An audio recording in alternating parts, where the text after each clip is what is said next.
mais o Senhor através da sua palavra. Irmãos, eu sou uma pessoa que tenho hiperfoco em muita coisa. De repente eu hiperfoco numa coisa e eu fico naquilo ali. E eu tenho hiperfocado muito no Davi, no Samuel, nos reis. E assim, eu devoro os livros, né? Sexta-feira eu estava meditando no Senhor no livro de Crônicas 1 e ontem Crônicas 2. E ao ler esse livro, né, na sua ordem, conforme ele se apresenta para a gente, Deus me soltou aos olhos uma situação que eu nunca tinha pensado, porque eu sempre pensei em Samuel, pensando assim, gente, o que aconteceu com Samuel? O Eli a gente entende, né? Os filhos do Eli, eles transgrediram, mas Eli fez vista grossa, ele aceitou, ele foi conivente com o erro dos filhos. Mas Samuel não foi. Por que aconteceu essas coisas com ele? De repente, a Bíblia vai e diz que os filhos de Samuel eram corruptos e fica por isso mesmo? Deus é bom, Deus restaura. E a gente vai conhecer um pouquinho dessa história e o que Deus fez com a família de Samuel. Onde abundou o pecado, pode ter certeza, superabundou a graça do nosso Deus. O texto que eu queria trabalhar, para a gente poder falar, porque o tema da nossa mensagem é restaurando o propósito através das gerações. De Samuel a Emã, o adorador. Você já ouviu falar de Emã na Bíblia? Já ouviu falar? Não? Pois hoje você vai conhecer o Emã. Joel, capítulo 2, versículo 25. Vamos ler?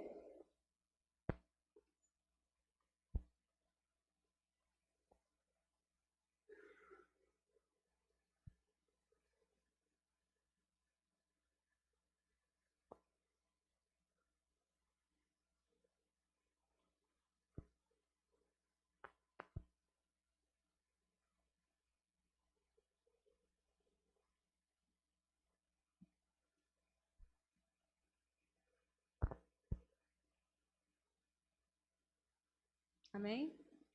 Joel 2, 25. Vou ler ali com os irmãos. Vou recompensar vocês pelos anos de colheita que os gafanhotos destruíram, o gafanhoto migrador, o devastador, o gafanhoto devorador e o gafanhoto cortador, o meu grande exército que enviei contra vocês. Amém, irmãos? Vamos orar? Senhor, eu coloco diante de Ti a Tua palavra, porque o Senhor restitui, Pai. E, Pai amado, nós temos consciência de que as consequências do pecado, ela vem. Que a maldição hereditária, Pai, ela pode acontecer, mas o Senhor tem poder para quebrar todo o ciclo mal. O Senhor tem poder para quebrar todo o mal, Senhor meu Deus, que venha sobre qualquer vida ou qualquer geração. A partir do momento que haja arrependimento, a partir do momento que haja reconhecimento da Tua grandeza, a partir do momento que haja quebrantamento e mudança.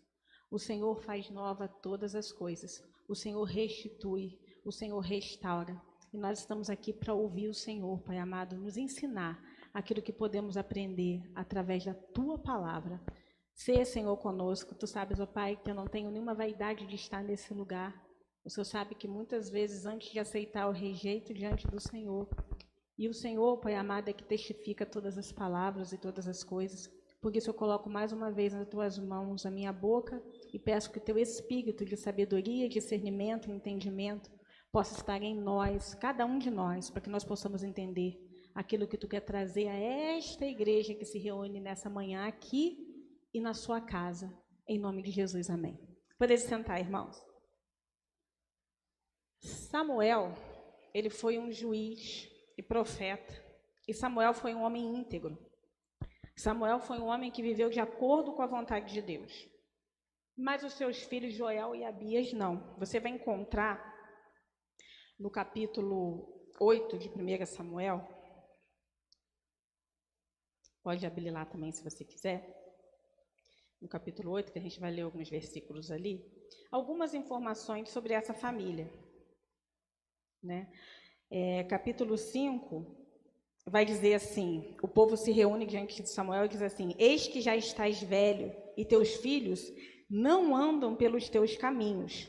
Constitui-nos, pois, agora um rei sobre nós, para que ele julgue como tem todas as nações. Irmãos, parece simples esse versículo, mas esse versículo aqui, ele aconteceu por causa das escolhas de Joel e Abias. O versículo é claro. Ele vai dizer assim: os teus filhos não andam pelos teus caminhos. Ou seja, eles não queriam os filhos de Samuel como juízes, porque eles não andavam nos caminhos de Samuel. E aí eles começam a pedir um rei. Até então o governo era teocrata. Deus era o centro, ou seja, as verdades de Deus estavam acima de todas as leis. Como deve ser o nosso? Como deve ser o governo que rege a nossa vida? Ah, mas nós temos a Constituição. Se nós seguimos as verdades de Deus, nós não burlamos as regras constitucionais. Se nós seguirmos a orientação de Deus, nós não questionamos nada nessa terra, porque nós vamos viver a verdade. Deus é a verdade que liberta. Só que o que acontece? Samuel, ele se encontra... Pensa, irmãos. Você vive uma vida íntegra, você vive uma vida ilibada, como é o que nós estudamos agora há pouco de Jó. Jó era um homem justo, reto, temente a Deus, íntegro, se desviava do mal. E integridade é algo que me toca muito, porque integridade é você ser uma única versão de você mesmo em qualquer lugar. Você não tem duas versões, a versão dentro de você e a versão do lado de fora. A versão dentro da sua casa e a versão fora da sua casa. A sua versão é uma só. Aquela que Deus vê é a que todo mundo vê. A atenção da sua vida aponta para Deus, ou não. Porque nós falamos hoje na nossa lição, né? Auto-engano é quando eu me auto-engano. Eu penso algo de mim que não sou. E eu conto tanta mentira para mim mesmo de mim, que daqui a pouco eu estou acreditando nelas. Aí foi o que aconteceu com Eli. Os filhos de Eli corrompiam e profanavam o altar de Deus. E Eli não fez nada com relação a isso. Mas Samuel não. Samuel, no capítulo 13, que essa história, irmãos, você tem que pegar ela e você tem que ler a história para você entender. No capítulo 13, Samuel vai se despedir. Deus vai mandar uma chuva, aliás, no 13 não, no 12, Samuel disse a todo o povo, é o 12, tá? Eis que ouvi a vossa voz, em tudo quanto me disseste, e constituí sobre vós rei. Agora, pois, eis que o rei vai adiante de vós. Eu já envelheci e encaneci, meus filhos estão convosco, e tenho andado diante de vós desde a minha mocidade até o dia de hoje. Aqui, a Bíblia está apontando para a gente o seguinte: meus filhos não são mais juízes. Meus filhos não estão mais legislando as causas de Israel porque eles erraram. Eles estão no meio de vocês. Eu não permiti que eles continuassem na função que tinham, sendo que eles não tinham temor do Senhor, e sendo que eles blasfemavam contra Deus, profanando o templo do meu Deus. Eles estão no meio de vós. Samuel pega essa situação dos filhos e, como um juiz reto diante do Senhor, ele julga aquela causa, não em predições, não prediletando seus filhos, mas com justiça. E aqui está a prova disso. Olha, eu nunca errei diante de vocês. E agora meus filhos estão aí diante de vocês porque não são dignos mais de estar aqui onde estavam. Mesmo assim, você pensa o que poderia passar para a vida de Samuel? Meus filhos erraram, eu não vou ter continuidade como juiz, eu não vou ter mais a minha descendência como sacerdote por causa dos dois, porque foram os dois. E a minha vida, Senhor, que eu coloquei diante do Senhor, a minha geração se perdeu. Talvez Samuel morreu nessa condição, pensando, embora eu tenha andado reto diante de Deus, meus filhos não escolheram os caminhos do Senhor. E, infelizmente, a minha descendência, ela não vai florescer nos atos do meu Deus. Mas só que Deus, ele restaura todas as coisas. Ele traz Temã, Emã, que eu não vou falar ainda quem é o Emã, porque já vi que ninguém conhece ele aqui, mas vai conhecer e vai lembrar que Ele é uma esperança.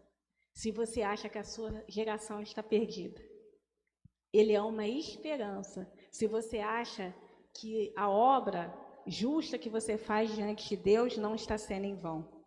Não julgue pela aparência, não julgue pela circunstância. Lembra que a gente falou hoje na lição? Mas por que Jó tinha que se arrepender? Ele tinha que se arrepender da ignorância dele.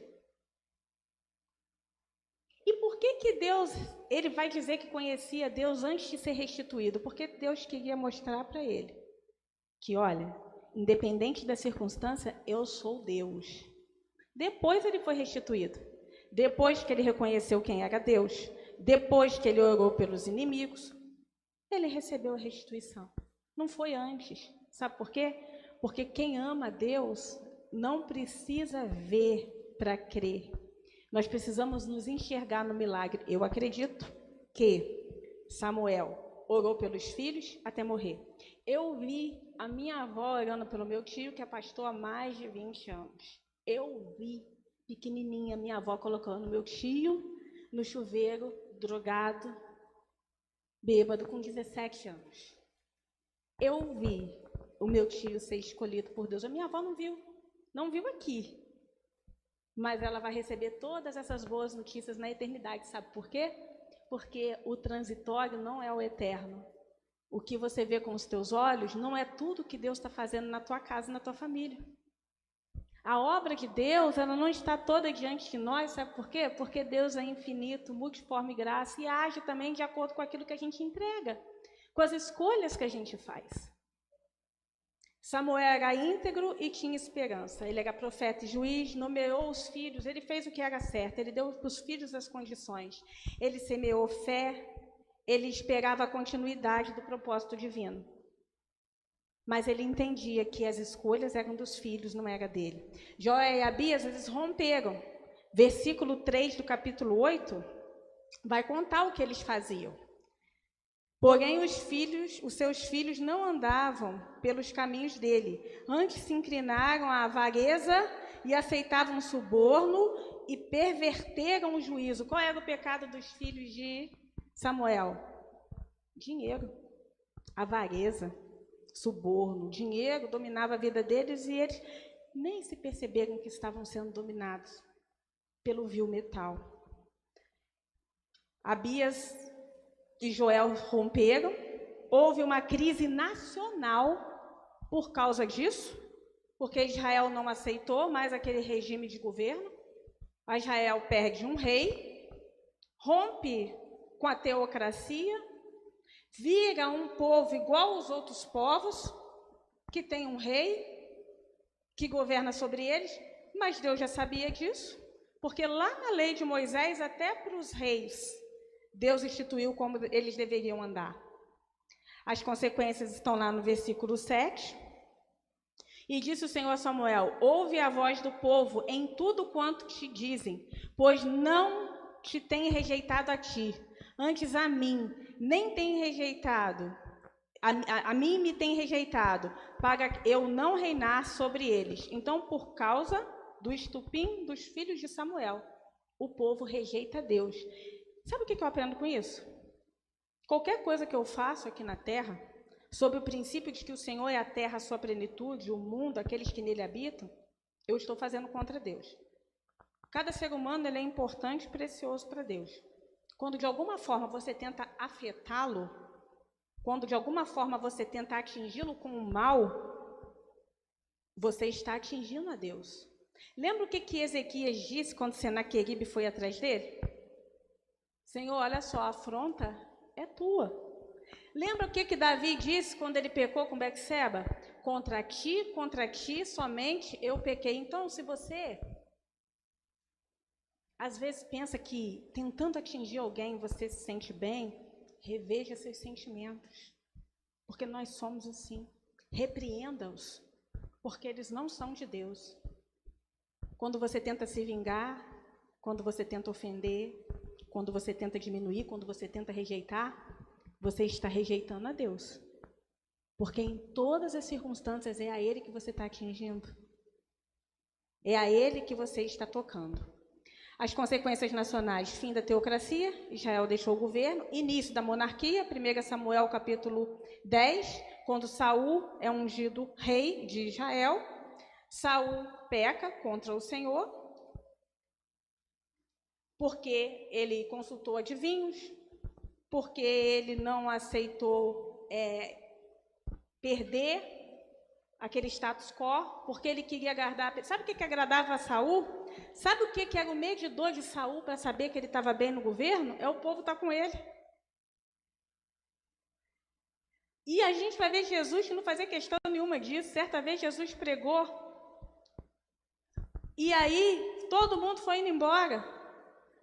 Jesus vira para os 12 e fala: vocês não vão também, não?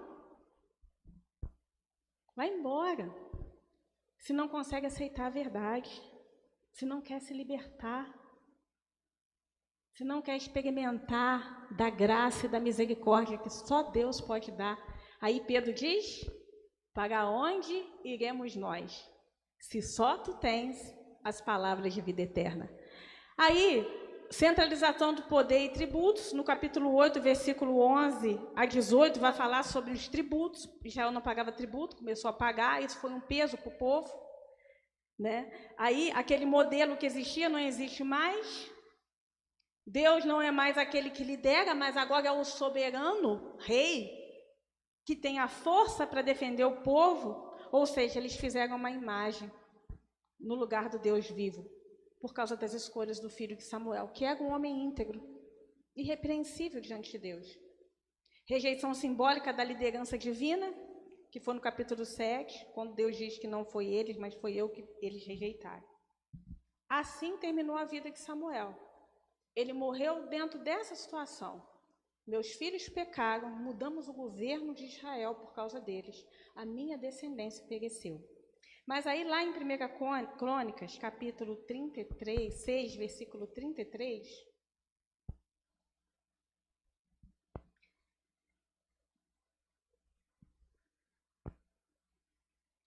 vai dizer assim, 1 Crônicas 6, 33. Estes são, pois, os que ali estavam com seus filhos, os filhos de Coatita, Emã, o cantor, filho de Joel, filho de Samuel. Emã era levita, era cantor. Ele não foi sacerdote, mas ele foi levita.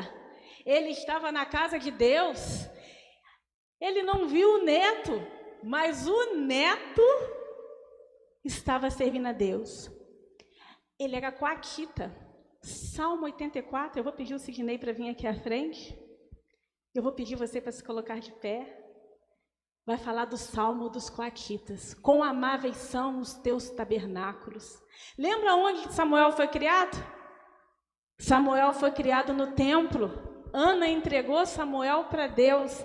Aonde Emã foi criado?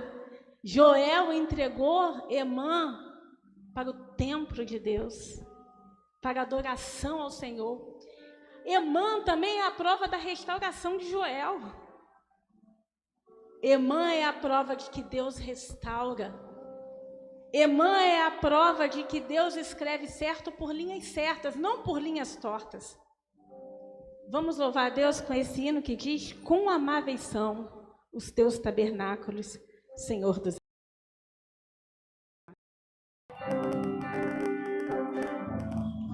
Quão amáveis são os teus tabernáculos,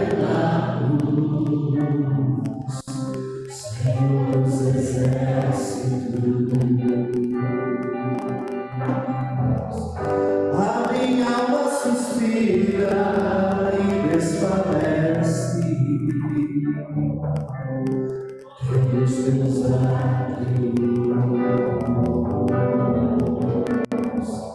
O pagão encontrou casa e a andorinha amigo para si. Eu encontrei teus altares, Senhor, eu e Deus meu. Eu encontrei teus altares, Senhor,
restauração nos dias de Davi.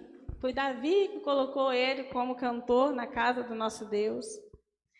Emã, ele se destaca como exemplo de restauração bem-sucedida. Talvez você não vai ver. Talvez seus pais não te viram na condição que você está hoje diante de Deus. Mas Deus está cuidando de todas as gerações.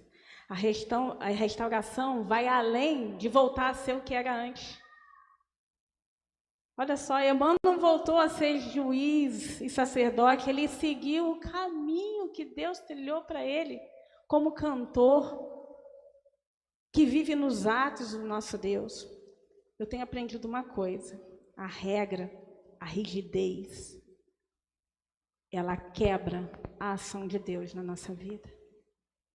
O status quo, ele quebra a ação de Deus. Sabe que tem muita situação que acontece na minha vida e na sua vida. É para a gente poder provar para Deus que nós somos deles e não nossos. Que nós escolhemos a Ele e não a nossa vontade. Que nós fazemos por Ele e não pelo que nós queremos. Restauração vai além de voltar a ser como era antes. Deus desperta quem fomos criados para ser e não o que queremos ser para os outros. E Emã nos ensina a permanecer no altar, mesmo quando o passado possa pesar. Posso te dizer uma coisa? Faça as pazes com o seu passado. O problema de hoje não é a pessoa, não é o dinheiro, não é a circunstância. O problema de hoje é o passado que precisa ser resolvido. Faça as pazes com ele, pois o Senhor não nega bem algum àqueles que o seguem e que vivem corretamente. E o que é viver corretamente? Pagar as contas em dia? Não, Davi pecou com Betseba, mas nunca mais. Davi fez o recenseamento do povo, mas nunca mais.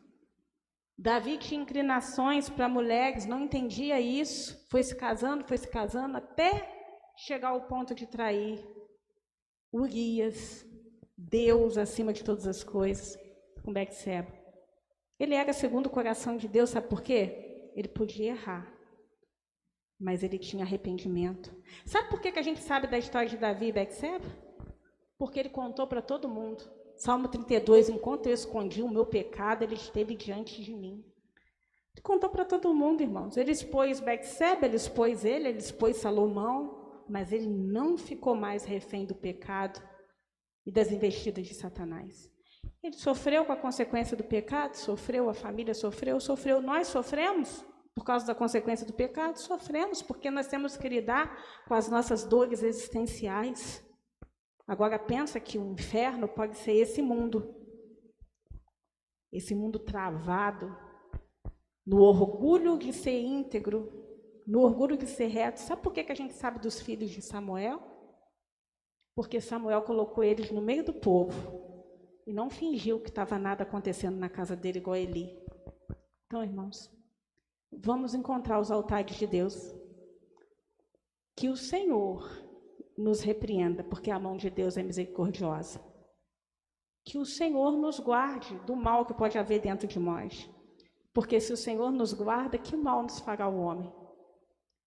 E porque Samuel foi íntegro e sincero diante de Deus, Joel votou. E porque Joel votou e reconheceu o seu pecado, como seu pai foi entregue ao templo do Senhor, o seu filho também. E se você continuar lendo sobre Emã, você vai ver que ele vai estar, e a sua descendência também, como os cantores da casa do nosso Deus, os coatitas.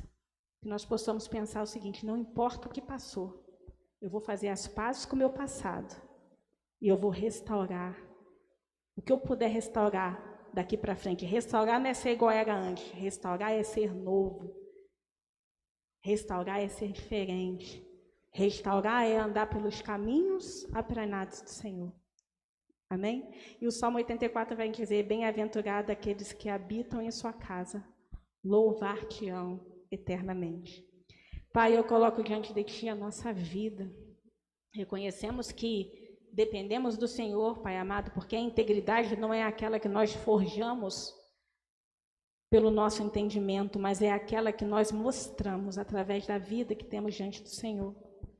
Pai, que o Senhor veja em nós aqueles caminhos que são agradáveis a Ti e nos ensine a permanecer nele e nos ajude, porque sozinhos não conseguimos. E os caminhos que possam ser mal aos Teus olhos, que o Senhor nos ajude, Pai, para que não vivamos em alto engano. Que nenhuma prata, nenhum ouro, que nenhuma vaidade, que nenhum tipo, Senhor meu Deus, de soberba, Senhor meu Deus, por status, ou, Pai amado, por orgulho, venha, Pai amado, tomar o Teu trono da nossa vida. Que nós lembremos que todas as nossas atitudes aqui na terra que é Tua, atingem ao Senhor. E que nós possamos ter o temor e tremor para viver a vida, Pai amado, que o Senhor preparou para nós, nos Teus altares. Porque o pardal encontrou casa e a andorinha ninho para si. Nós devemos encontrar os Teus altares, Senhor. E oferecer sacrifício contínuo aqui.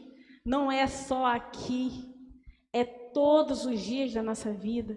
Oferecendo sacrifícios agradáveis ao Senhor. E desejar, Pai amado, estar no Santo dos Santos. E, Pai amado, saber entregar, Senhor meu Deus, aqui aquilo que nos tira da Tua presença, que às vezes é o rancor, a mágoa, o ressentimento, o orgulho, a vingança. Que nós possamos, Pai amado, entregar nas Tuas mãos todos os maus sentimentos que nós queremos coordenar por nossa própria mão e entregar a Ti para que o Senhor nos ajude a ter uma vida santa, pura, porque santo é o Senhor. E o Senhor espera de nós que nós andemos em caminhos aplainados. Toma a Tua igreja, Pai. Se há, Senhor meu Deus, aqui um filho, uma filha Tua que está achando que a geração está perdida, não está não, Senhor. O Senhor pode estar restaurando e esses olhos podem não estar vendo.